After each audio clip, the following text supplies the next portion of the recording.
आज की सुबह हम सर्वशक्तिमान परमेश्वर यहोवा का धन्यवाद करते हैं और उस परमेश्वर का जो अनुग्रह का धनी है और दयावान परमेश्वर है।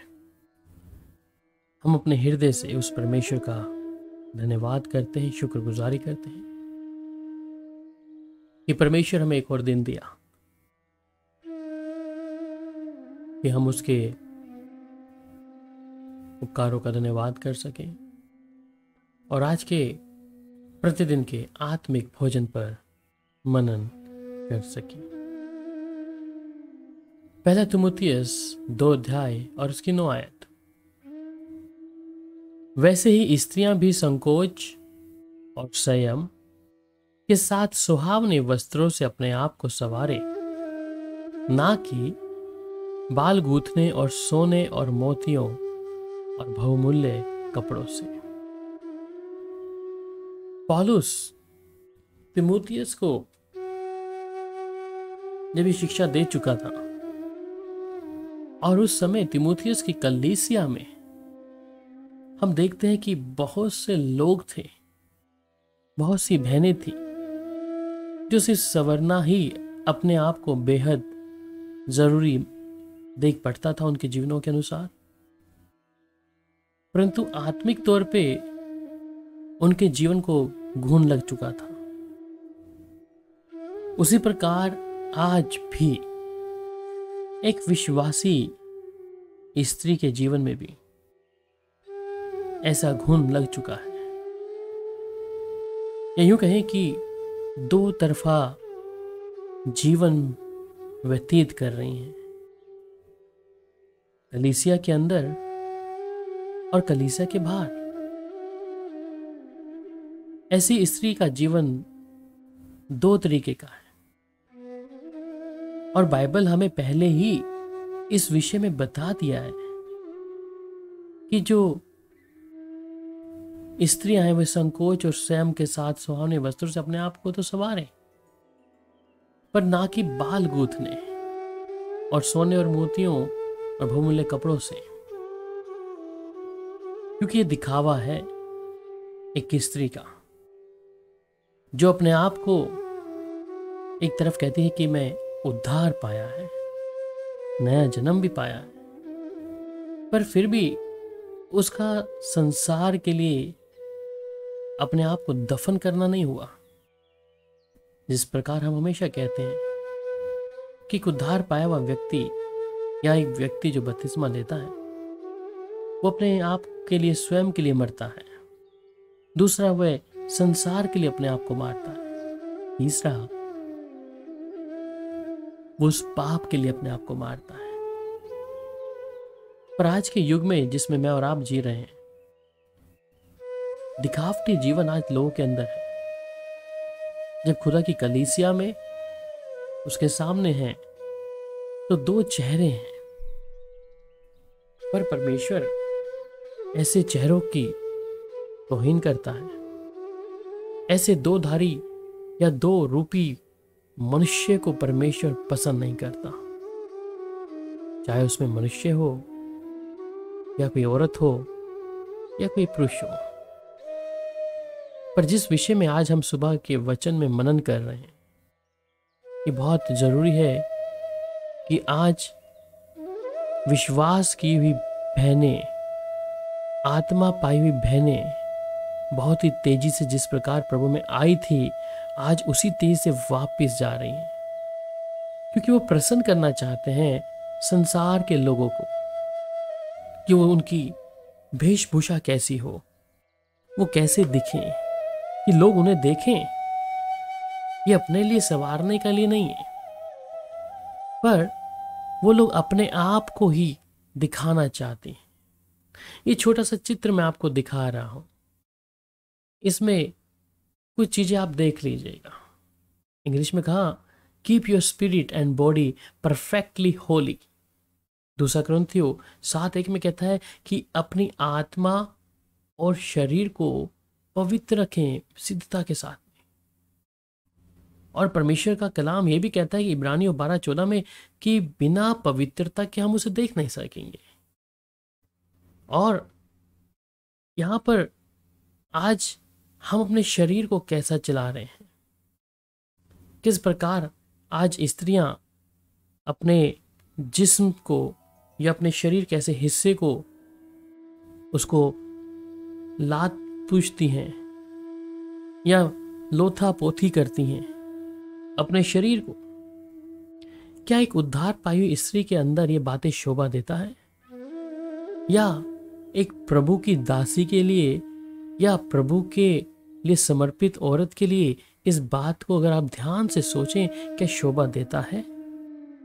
क्या ये दो तरफा जीवन नहीं है कि जब वो कलीसिया में जाती हैं तो अपने आप को पूरा का पूरा ऐसा सोच के कि मैं पवित्र हूं और मेरे जैसा कोई शुद्ध नहीं है, पवित्र नहीं है, सफेद कपड़े पहनकर कलीसिया में दाखिल होती हैं, पर वहीं पर उनका दूसरा चेहरा हम देखते हैं अलग अलग जगहों में, उनके सांसारिक सभाओं में, कि लोग उनकी उस दशा को देखें। और मुझे लगता है कि जिन लोगों के बीच में वो अपने जीवन को पहले एक ऐसा नमूना बना के जीती हैं कि हम परमेश्वर के हैं, पर लोग असल में जब उनका दूसरा चेहरा देखते हैं तो मुझे लगता है कि उनको शर्म आती होगी कि जो बहन या भाई अपनी गवाही देता है कि मैं मसीह हूं और बाद में अन्य जाति के सामने मैं सोचता हूं उनका तमाशा है।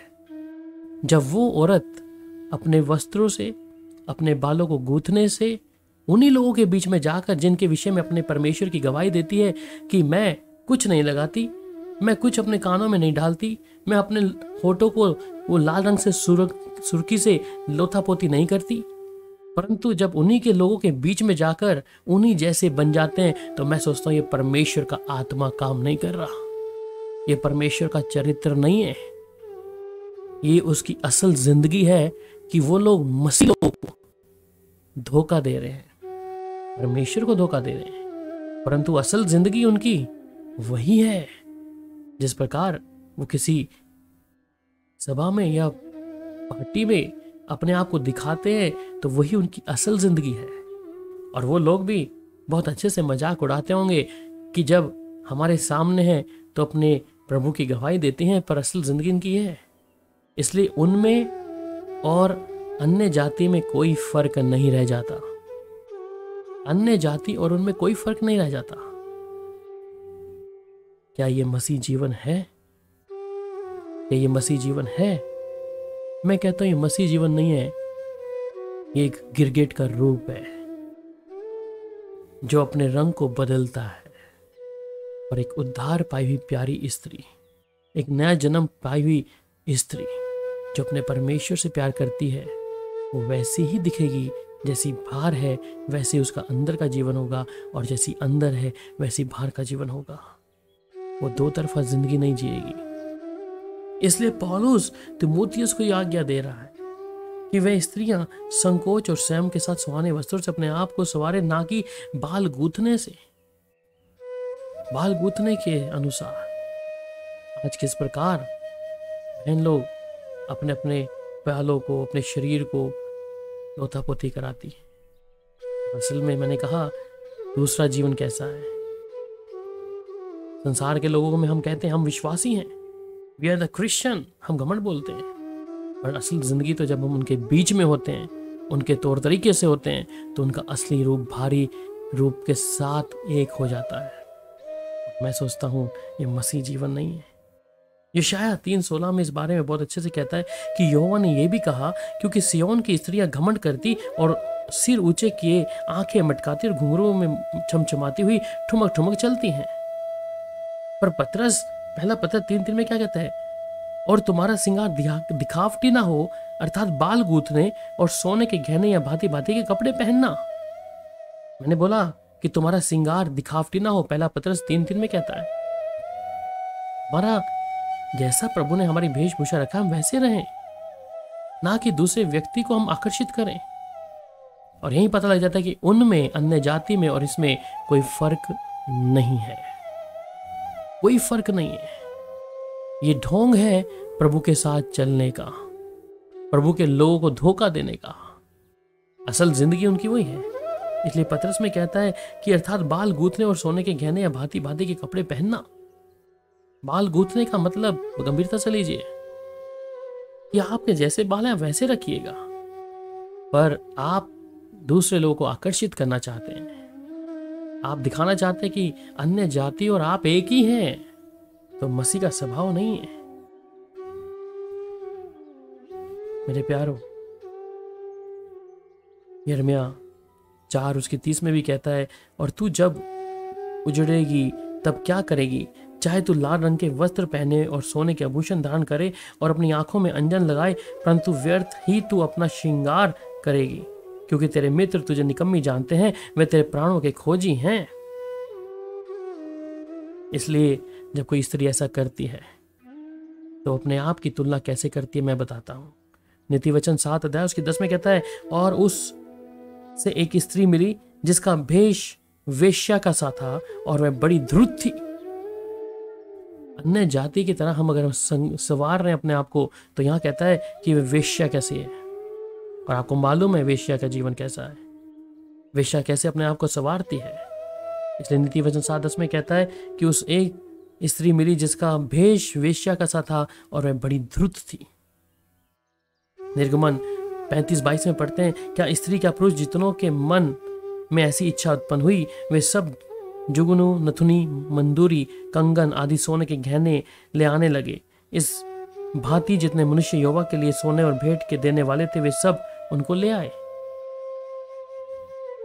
इसलिए मेरे प्यारों, मेरी प्यारी बहनों, तुम्हारा चाल चरित्र परमेश्वर देख रहा है। वो बाल गूंथने में या सोने और मोतियों के बहुमूल्य कपड़ों से नहीं है, तो परमेश्वर देख रहा है। इसे परमेश्वर हरगिज स्वीकार नहीं करेगा। इसलिए या तो आप संसार के तरीके से जिए, संसार की तमाम बहनें हैं उनके अनुसार जैसे वो सजती हैं संवारें, वैसे अपने आप को संवारें, पर प्रभु की कलीसिया के लिए आप तैयार नहीं है। परमेश्वर की आमद के लिए परमेश्वर आपको लेके नहीं जाएगा, क्योंकि आपके अंदर वही स्वभाव अभी भी है। और यही आपकी असल जिंदगी है, यही आपकी असल जिंदगी है, क्योंकि आप दूसरे लोगों की तरह दिखना चाहते हैं। दूसरे लोगों की तरह दिखना चाहते हैं कि संसार की औरतें आधा कपड़ा या बालों को ऐसा कर ली, ऐसा करके रखती हैं। वे इसका मतलब क्या है? वे दूसरे लोगों की तरह दिखना चाहती हैं। ये मसीह जीवन नहीं है, ये उद्धार पाया हुआ जीवन नहीं है, ये पाप का जीवन है। और वचन, नीति वचन में कह दिया कि वह वेश्या सी है। वेश्या जैसे अपने आप को संवारती है, जिसका वेश वेश्या का था कहता है। इसलिए अपने आप को जान ले चले। सर्वशक्तिमान परमेश्वर चलना है, परमेश्वर का वचन काटेगा, हर दिन काटेगा। प्रभु इस वचन के द्वारा आपको समझ, बुद्धि और आपकी आत्मिक आंखें खोले। आइए प्रार्थना करें। पिता, आपका धन्यवाद हो, तारीफ हो। आज के आत्मिक भोजन के लिए हम धन्यवाद करते हैं प्रभु। हो सकता है इस समय किसी का मन में प्रभु क्रोध हो, आज के वचन ने जब उसके हृदय को काटा हो, परंतु मैं चाहता हूं प्रभु ये वचन उन्हें काटे, ये वचन उनको तोड़े। ये मैं चाहता हूं कि ये वचन उनको चुभे, कि प्रभु तेरे स्वर्ग में जाने के लिए उनका रास्ता कहीं बंद ना हो जाए। मैं चाहता हूं प्रभु कि तेरा आत्मा जब इस वचन के द्वारा प्रभु बात किया है तो वो उनको छुए प्रभु जी। खुदावन प्रभु, आपका आत्मा ही है प्रभु जो हमें कायल कर सकता है प्रभु। इसलिए प्रभु आज के इस वचन के द्वारा प्रभु जो बहन लोग आज के वचन को सुन रही हैं प्रभु जी, मैं चाहता हूँ ये वचन अगर आज उनको बात कर रहा है पवित्र आत्मा के द्वारा, तो उनको चुभे और उनकी आत्मा में कार्य हो प्रभु, जिससे वो अपनी तुलना संसार के लोगों के साथ ना करे। संसार क्या पहनता है उसके साथ ना करे, संसार अपने बालों को कैसे गूंथता है वैसा ना करे, संसार कैसे अपने होठों को वो लाल रंग से लोपता है वैसा ना करे, संसार के लोग कैसे आभूषण पहनते हैं वैसा ना करें। परंतु ये वचन आज इनके मनों को छेद दे प्रभु। और मुझे मालूम है प्रभु, जिनके मनों को तू छेद रहा है प्रभु, इसी समय प्रभु वो तेरी ओर फिरेंगे प्रभु। आपका धन्यवाद हो प्रभु यीशु मसीह के मधुर नाम में, आमीन। अब पिता की शांति आप सबके साथ हो। शालोम।